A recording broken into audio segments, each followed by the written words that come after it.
Hello friends, मु Sonali welcome back करुच्ची मो channel Sonali's blog रे। तो मु आज आपण मानक पई घांट तरकारी रेसिपी लेके आछि। घांट तरकारी बनैया पई मु एठी निजे कखारु, लाउ, अमृतभंडा आ गाजर, पोटल, कदली, बैगण, आलू आ किछि जन्ही। आपण चाहिए आपण पाखे जहाँ भी वेजिटेबल्स थी आपण पकई पारे। आठी मु कि स्प्राउट्स नहीं घांट तरकारी बनवाई। आउ नड़िया कि काटिकी छोट छोट पीस करके पकेबी। चलो देखा केमती घांट तरकारी हुए। मस्टर्ड ऑयल यूज कर सोरिष तेल। तो प्रथम आम सब परिवा को भल कि तेल रे संतुली नवा। जितेबले भी आप घांट बनइबे से कखारु आपण कखारूर क्वांटिटी टिके अधिका नेबे। बाकी आपण सब परिवा अल्प अल्प पकेबे।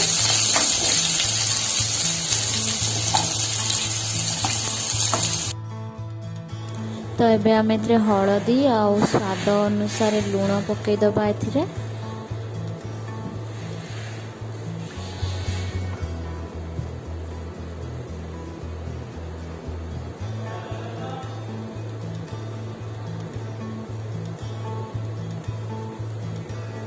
तो ये मुझे स्प्राउट्स पकईदेवी।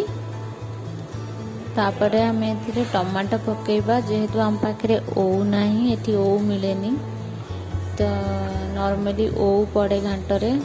तो ओऊ नहीं जेहेतु मुझे टमाटो पकेबी, गोटे बड़ टमाटो को काटिकी।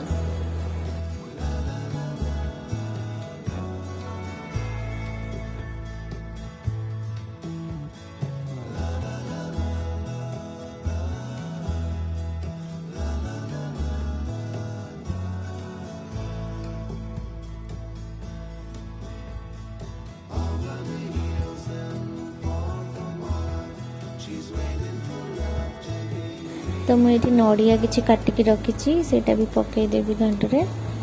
तो एवं नड़िया पकईकी आपको कवर करके आपन जदि चाहिए टिके पानी देकी भी आपको घोड़े देवे।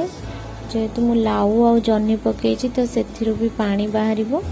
जेहेतु मु नॉन स्टिक रे करुच्ची तो नॉन स्टिक रे लागबनी, मुझे पानी दौनी। आपन जदि चाहिए पानी देकी आपको घोड़े देवे। मीडियम फ्लेम रे रखीदेवे। आउ सिझापी कि छाड़देवे। मझे मझे ताकू आम देखा कि परिबा हमर सिझिलानी ना नहीं। एबे देखिबा 2-3 मिनिट हो जाए। तो एबे देखिबा कि गोलई दबा टिके।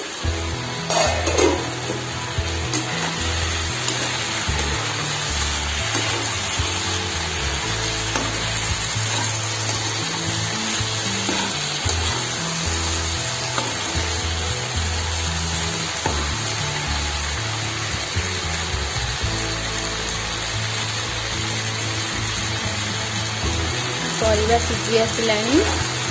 तो आउ टिके आपको सिझेदबा। आउ टिके समय आपको घोड़ेदबा। आम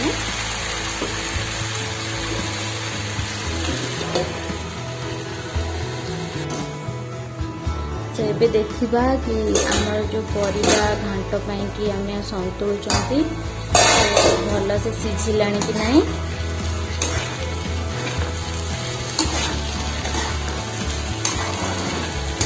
देखो परिवा बढ़िया से सिझीगला। सब सिझीगला परिवा। तो एबे गैस फ्लेम ऑफ करके आम मसला करवा। आपन सब मन रखिए जितेबाला भी घांट तरकारी पे आप मसला छेचुंट ताले पियाज, रसुण, अदा को मिसेकी छेचिबे। तो ये किसी मु पियाज को चुन चुन कर काटिकी नहीं। आतीक मु बर्तमान छेचिबी हेमदस्ता पुआरे। तो ये चलतु एबे आमे घांट तरकारी को बघारिबा मसला देगी। तो ये मु सोरिष तेल यूज करुच्ची। आपन चाहिए जेकोसी रिफाइंड वेजिटेबल ऑयल्स यूज करें। तेल गरम होला परे आमे आथिरे सुखिला लंका और जीरा देदबा। जीराटा भल से फुटला परे आमे एथिरे काटिकी रखिथिबा पियाज को पकेदबा। ଆଉ କିଛି ସମୟ ପାଇଁ ଫ୍ରାଏ କରିବା।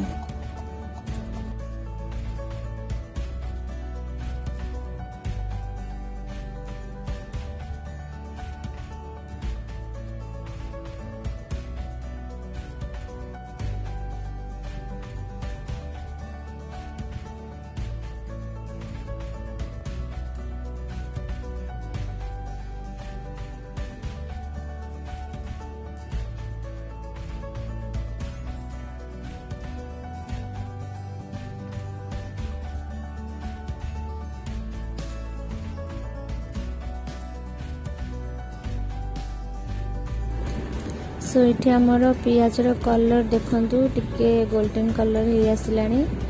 तो ये आम छेची मसला को पकेदबा।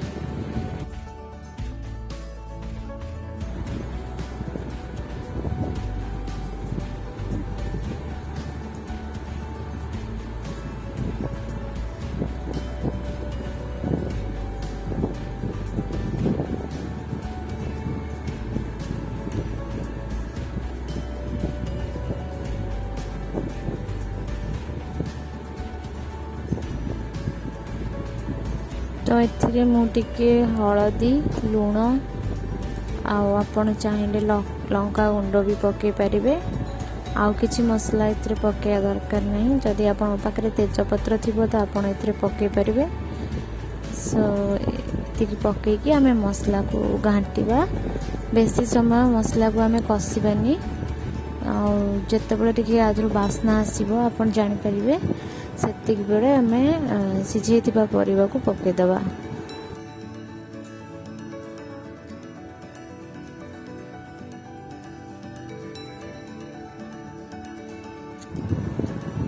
परिवा पकई सारा पर आपको आम भल से मसला सहित मिसईदबा।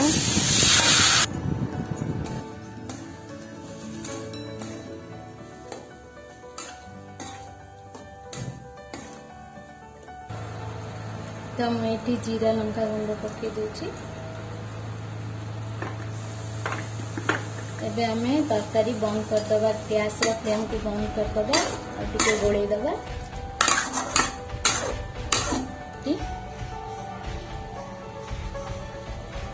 तो ये मु घांट तरकारी को गार्निश कर देची प्लेट रे धनिया पत्र देकी।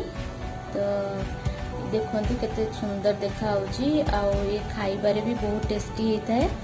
तो नॉर्मली घांट दिन रे ही घांट तरकारी बने किंतु आपण जेकोसी भी दिन घांट तरकारी बने कि खाई पारिबे। बहुत हेल्दी होता है एटा। जदि आपण मानकु मो वीडियो मो रेसिपी भल लागिला ताल मो चैनल को सब्सक्राइब करिवे। Till then thank you.